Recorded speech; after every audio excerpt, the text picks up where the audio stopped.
Assalamu alaikum, I'm Carl Arundel and you're watching InFocus.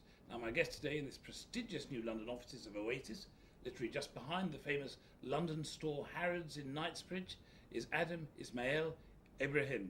Mr. Ebrahim is the Chief Executive Officer and Chief Investment Officer of Oasis Group Holdings Limited and is the CEO and CIO of Oasis Asset Management Limited and Oasis Crescent Capital Limited.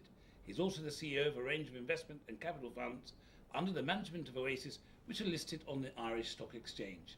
The Oasis Group is a South African asset management company which has become recognised internationally as a leading provider of Islamic and socially responsible investment products. Mr. Ebrahim's role in Oasis, which he helped set up in South Africa in 1997, was built upon 20 years of personal experience within the financial services and the auditing industry. At the end of last year, Adam Ebrahim was awarded the latest in a long string of accolades for excellence at the International Real Estate Finance Summit Awards in London, where he was declared Islamic Fund Manager of the Year. Adam Ebrahim, Assalamu alaikum, and welcome to Islam Channel. Wa alaikum salam, Carl, and welcome to Oasis.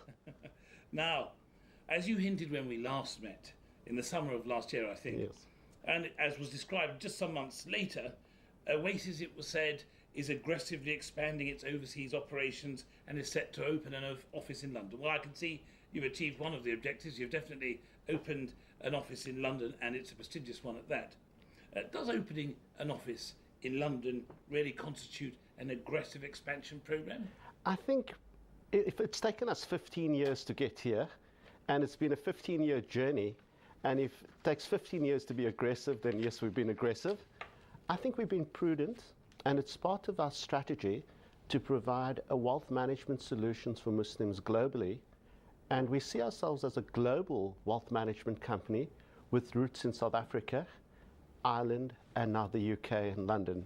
Now, last year, just after I think when we met, you met with the Lord Mayor of the City of London in Cape Town. He said at that time that the high-level financial and business services in South Africa and London share a great deal, are on a fast track for much closer cooperation. What are the key areas of synergy that he was sort of referring to?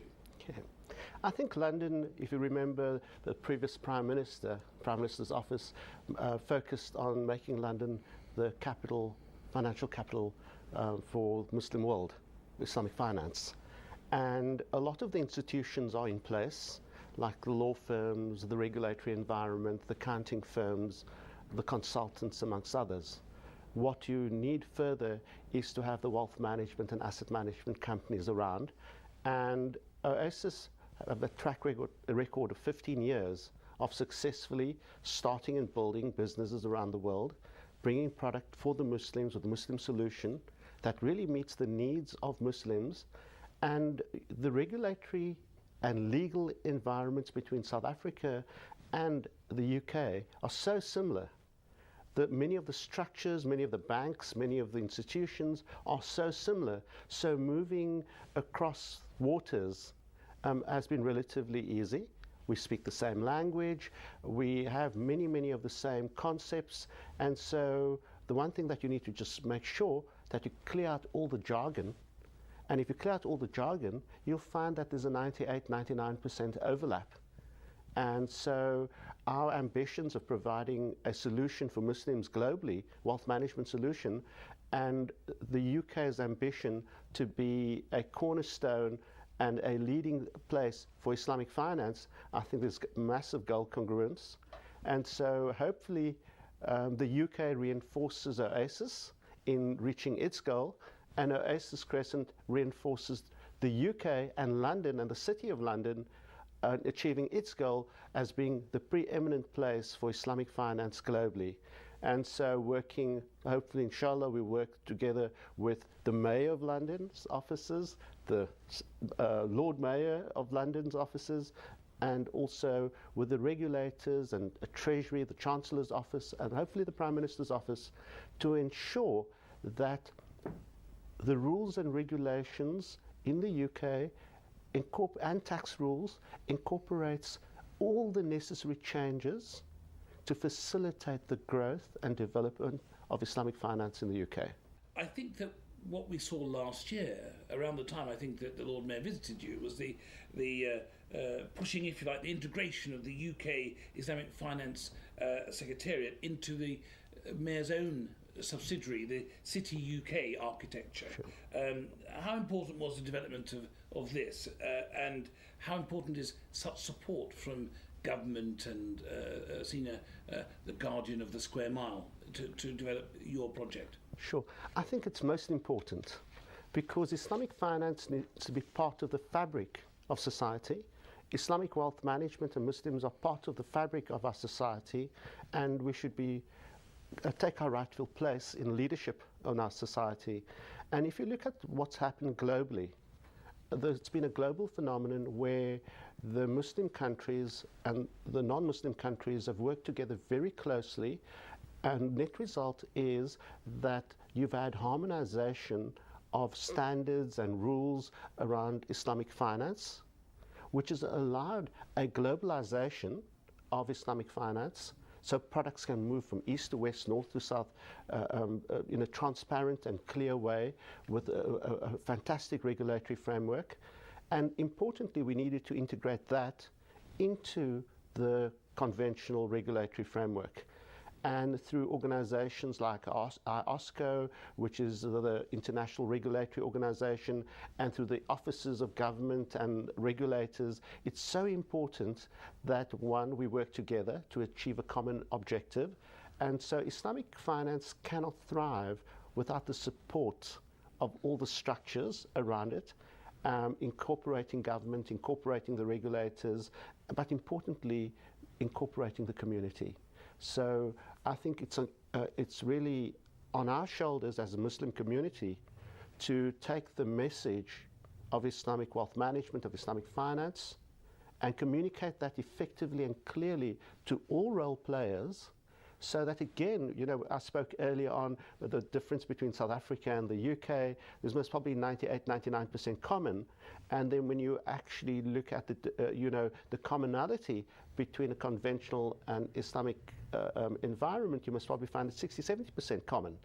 And I did notice that most of your funds are listed on the Irish Stock Exchange. Was that a regulatory issue that prompted that to occur? Because I don't think you currently are fully on the London.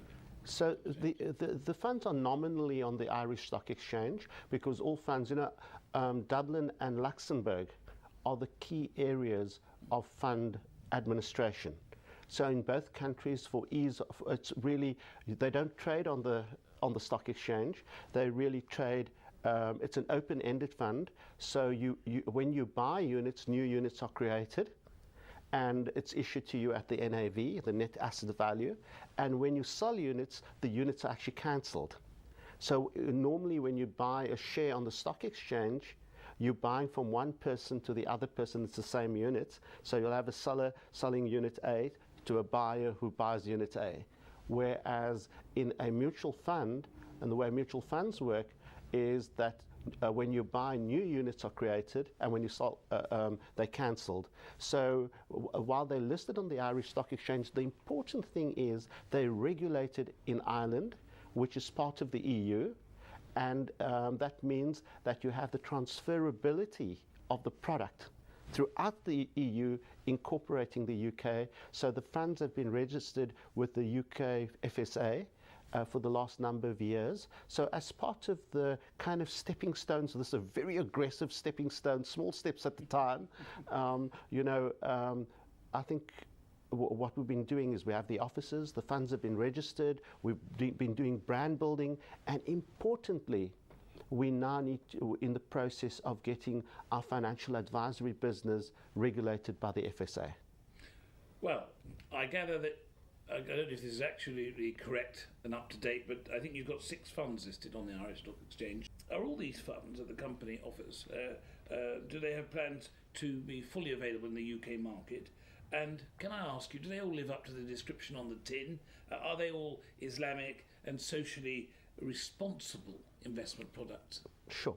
So we've actually just launched the second fund, the 7th fund, and within the next 3 months, inshallah, we'll launch the 8th fund, and that will complete the fund range that we will have in Ireland, and that's the fund range that will start in the UK. And so let's start off. The building blocks. Let's call it the foundation. The foundation, effectively three underlying funds: an equity fund, the Oasis Crescent Global Equity Fund, the Oasis Crescent Global Property Fund, and the Oasis Global Income Fund, and I'll talk about those in a minute. Then the pillars are the three balance funds. So we've launched the low equity balance fund, the medium equity balance fund, and inshallah in the next 3 months we will launch the high equity fund. And then using the analogy of a building again, the floors, each from ground floor up to first floor up to second floor and hopefully higher would be the regulated products like your balance funds. So we will have that floor in place. We have that floor in place already. So first floor is in place. So we're ready to go, just waiting for the regulatory license for our financial advisors. The second floor and then third, fourth floor will be the floors launched with the tax wrappers. Your your ISA funds, your pre-retirement savings plans, your post-retirement savings plans, etc. So ultimately, we need to be able to provide Muslims with the full spectrum from foundation right through to ceiling, well covered, with a great oasis and a crescent in the sky. Well, I do know it sounds magical, but let's say some of our viewers may see all this talk of huge investment funds going somewhat over their heads. What I was going to ask you is the level of availability of such funds and related products in the UK, what impact that's going to have on ordinary people as well as the high net worth Muslims. I think funds are available. There are many institutions that have product in the marketplace. If you look at the actual market penetration of those products to date, it's actually very, very low. We had a gentleman sitting in the chair across the table with me this morning and mentioning with one of the very largest financial service companies in the world, mentioning that they have funds on the table for all the defined contribution retirement plans, and they're surprised how low the take-up is. And we kind of not surprised, because you can't just put product out there in a vacuum without supporting it with on-the-ground infrastructure, with branding, with marketing, with literature, with communicating, and with connectivity of the community. And so we think this is a long-term project. We think it's a 10-year project. Let's look at the rollout plan for the next 10 years, inshallah. Hopefully 3 years, but let's look at the rollout plan. So let's go to ground floor 1, okay? Basement 1. That's where we are. Yeah. We've got the offices, we've got the people, we've got the regulated, we've got products. We just need the regulatory license for our financial advisory. Then we're ready to open doors to do business.